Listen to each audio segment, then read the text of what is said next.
Hey YouTube, welcome back, or I guess I should say for me, welcome back. Yeah, it's been a hot minute since I've said hey to you guys. I'm just driving home from work here in North Carolina. A lot has changed in the last year and a half or so since I posted a video. Well, if you're here for VSG, then I'll go ahead and update you on VSG. I had my surgery on January 22nd, 2015, in Edmonds, Washington at Puget Sound Surgery Center. My weight, I think my high weight was 253, although I've seen some pictures recently. I'm pretty sure I was way heavier than 253 at some point, but that was my official high weight. And then my day of surgery, I was 241. I currently weigh in around 150 pounds. Some days it's 149, some days it's 152. So I just estimate that I'm 150. I don't get real obsessive. I do weigh every day still at work, on the scale at work, but I'm not super obsessed with it. I still eat several times a day, lots of small meals. I don't watch my carb intake the way that I know some people get all crazy about that. But I definitely don't eat like I did prior to surgery. I don't eat fast food every day, 2 or 3 times a day. If I do eat fast food, it's maybe once a week, and it's a slice of pizza and some chicken wings with the kids. Rarely do I eat any fast food type food stuff. You'll notice, I'm sure some of you noticed a while back, that the title of the channel changed from David and Carmen VSG to just Carmen VSG.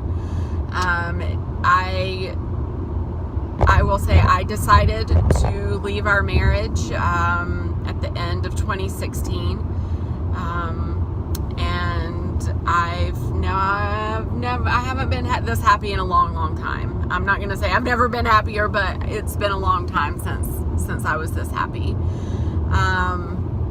I am currently in another relationship with someone who I feel is just the perfect match for me, and we'll be getting married pretty soon probably, and I just can't wait to spend the rest of my life with him. So maybe you guys will get to see him. He's a pretty private fella, doesn't do a lot of social media, so I'm not gonna throw him out here right now, but yeah, we live together, we have a really good life together, and I'm really over the moon ecstatic with where I am in my life right now. Sorry, I've got to change lanes on the freeway here, so bear with me just a second. So, at VSG front, I started out as a size 22, sometimes a size 24. I currently wear a size 6. I think that my surgeon never set a goal weight for me, but like the fitness therapist or whatever at the office where I had my surgery did want to see me get down to 140. My low weight since having VSG was last summer. I got down to 143. But I also had a tummy tuck last year in May, so got rid of my pannus. My upper abdomen is still pretty flabby, I would say, but I didn't want the fleur-de-lis tummy tuck where they do the vertical incision down the middle.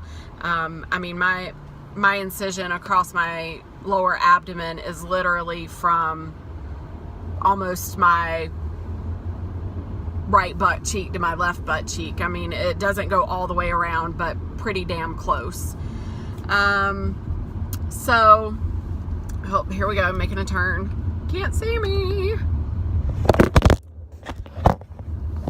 yeah, I don't have a little phone holder. I'm not fancy like that.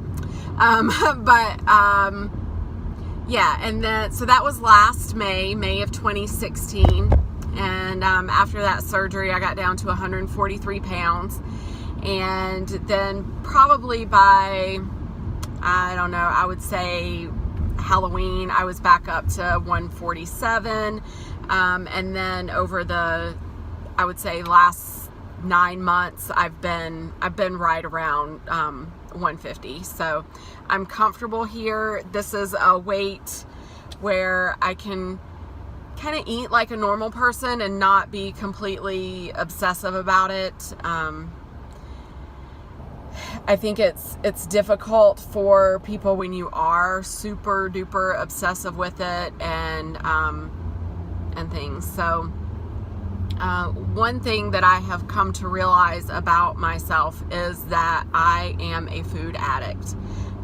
Prior to surgery and for a good 2 years after surgery, I said I was not a food addict. I liked food. I ate the wrong kinds of foods, but I was not a food addict. And through some experiences that I've had and some education, I realized that I exhibit the traits of an addict. My thoughts regarding food are obsessive. I mean, I get food on my brain and I can't stop until I get that fix. I use food still as a coping mechanism. I try to be very mindful of that, but recognizing that and that I use that. But what's really, really interesting and what solidified this for me that I am definitely a food addict is that I exhibit, I don't know if anyone knows what PAWS is, PAWS, but it's post-acute withdrawal syndrome. And people who are drug addicts and alcoholics, when they first enter recovery, and they're not using, they go through this this post-acute stage for a couple of years, where they exhibit behaviors that that mimic their addiction. Things like slur, they'll still slur their speech, or they'll have postures that they have when they're using that just come up. They kind of get this sense of grandeur that only the best is good enough for them. Like, if they can't have what they want, then what they get can only be the best. And I know that I've suffered that myself, that not being able to remember things that are just right on the tip of your tongue, and you know them. And I know that we all kind of exhibit that, but I would say in those first couple of years, it was real bad for me. And so there's just kind of these lists of traits and things that when you stop using your drug of choice, whatever it is, for me it's food, that your body goes through these things. Your dopamine receptors in your brain aren't getting the things that they're used to. And so, it really is such a psychological thing. But I wanted to let you guys know that I am healthy, I'm happy, and that I will be trying to post a few more videos here and there. I just wanted to stop in and say hello and let you know what was going on in my life. I hope to hear from you guys in the comments, and I'll talk to you soon.